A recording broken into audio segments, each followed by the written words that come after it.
बिस्मिल्लाहिर्रहमानिर्रहीम, अस्सलाम वालेकुम नाज़रीन। आप देख रहे हैं प्रोग्राम कड़वी बात और मैं हूं जुल्फ़कार मीर। नाज़रीन, आपने ये मुहावरा तो सुन रखा होगा, 100 सोनार की एक लोहार की। हालिया पाक भारत कशीदगी में जिसमें पाकिस्तानी अफवाज ने बिलाखिर जवाब दिया तो वो उस लोहार वाला ही जवाब था कि जिसने एक ठोकर से ही सब चीज़ों को हिला कर रख दिया और बात फिर जंग बंदी और सुलह पर आ गई।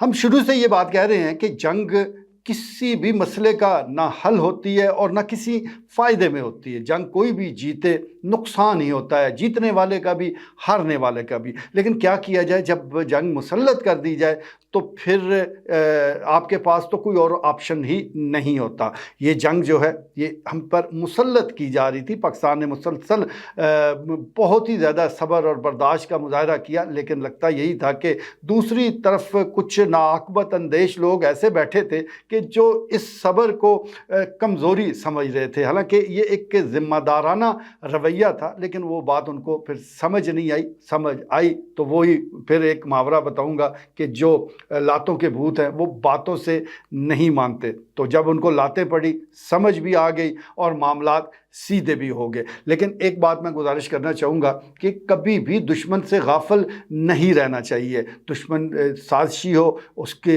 हमेशा से वो चालें चलता आ रहा हो और झूठा भी वो बहुत ज़्यादा हो, तो उस वक्त तो और ज़्यादा मोहतात होने की ज़रूरत है। इस वक्त भी अफवाज पाकिस्तान हाई अलर्ट पर है, रहना भी चाहिए जब तक दूसरी तरफ तमाम जो जंगी असासाजात हैं वो अमन की पोजीशन पर वापस नहीं जाते, उस वक्त तक ख़तरात जो है वो टलते नहीं हैं। गो बैनुल अक़वामी जिस तरह मुदाखलत हुई है उसके नतीजे में सीज़ फायर ज़रूर हो चुका है, लेकिन सीज़ फायर के बाद वो कहते हैं कि जंग आप जीतें या हारें, वो आपको कोई ना कोई सबक ज़रूर देकर जाती है। ये जंग भारत के लिए तो सबक आमोज़ है ही, हमारे लिए भी बहुत कुछ ये बता कर गई है और बहुत कुछ सोचने के लिए वो छोड़ कर गई है। जहाँ तक भारत का ताल्लुक है तो उसका तो इतना ज़्यादा नुकसान हुआ है। एक तो उनकी अपनी जो साख है वही वो कहते हैं कि कख उनके पल्ले नहीं रहा, साथ साथ जो उनका माली नुकसान है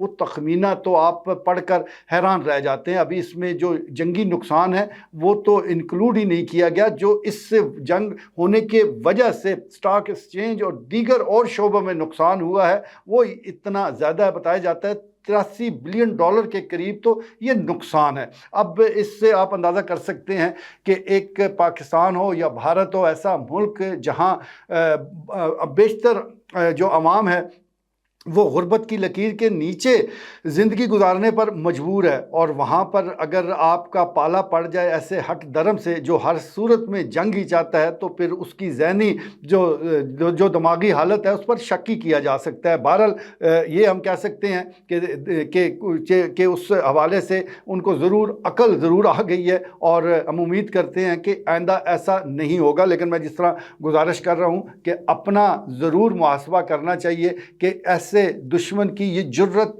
कैसे हुई। पाकिस्तान अल्हम्दुलिल्लाह एटमी हथियारों से लैस मुल्क है, वैसे भी जो रवायती जंग है उसमें भी वो किसी से पीछे नहीं है। और ख़ास तौर पर हमारी पाक फ़िज़ाइया ने, चाहे वो पुलवामा इंसिडेंट हो उसके बाद जो एक्शन किया था या ये 2025 का मार्का है, दोनों में उन्होंने अपनी बर्तरी साबित की है। बल्कि बहुत वो कहते हैं कि उनका तो कोई सानी नहीं है, लेकिन इसके साथ साथ ये इतना कुछ हमारे पास मौजूद है और फिर भी भारत एक बहाना बनाकर हम पर चढ़ाई क्यों कर देता है, ये अहम सवाल है, सोचने वाला है। और ये जो मार्का है ये 2 सवाल छोड़ के गया है। जहाँ तक मेरी दानिस्त काम करती है तो 2 चीज़ें मुझे तो नज़र आती हैं। एक नंबर 1 पर तो हमारी जो माशी दगरगूं सूरत हाल है, हम हर वक्त IMF का दरवाज़ा खटखटाते रहते हैं, हम किसी न किसी बैंक के बाहर खड़े होते हैं लोन लेने के लिए, और वो किस्तें मिलती है तो हम آگے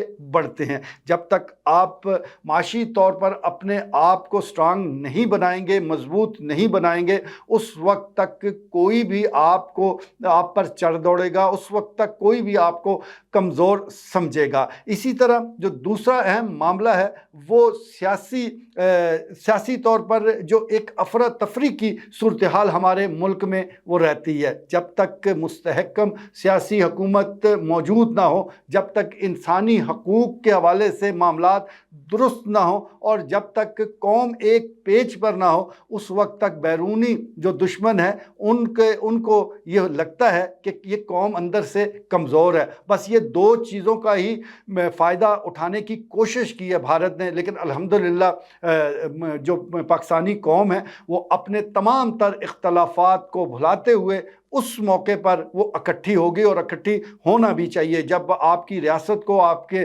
ملک کو خطرات ہو تو پھر جو آپ کے اپنے اندر کے اختلافات ہیں وقتی طور پر ان کو سائیڈ لائن کر دینا چاہیے، اور یہی پاکستانی قوم نے کیا ہے۔ ایک مٹھی کی طرح وہ اکٹھے ہو گئے اور دشمن کے دانت کھٹے کر دیے۔ بہرحال آج یوم تشکر ہے، ملک کے چکوال سمیت ملک کے دیگر علاقوں میں جشن کا سماں ہے، ریلیاں نکل رہی ہیں، مٹھائیاں تقسیم ہو رہی ہیں۔ چکوال میں بھی مغرب کے بعد شہداء پارک میں آتش بازی کا جو ایک فائر ورکس ہے اس کا اہتمام کیا گیا ہے، اور اس سلسلے میں بتایا جا رہا ہے کہ مختلف تاجر تنظیمیں اور عام جو لوگ ہیں، سول سوسائٹی کے افراد ہیں، وہ جمع ہوں گے اور دعا بھی ہوگی اور جشن بھی ہوگا۔ ہم ایک بار پھر پاک فوج کو، پوری قوم کو اس عظیم کامیابی پر مبارکباد پیش کرتے ہیں، اور ساتھ ساتھ یہ ضرور گزارش کریں گے کہ جہاں جہاں کمزور ہمارے پہلو ہیں اس کو دور کیا جائے، یہ کمزوریاں دور کر لی جائیں تو آپ یقین جانیے ہمارے جو بہادر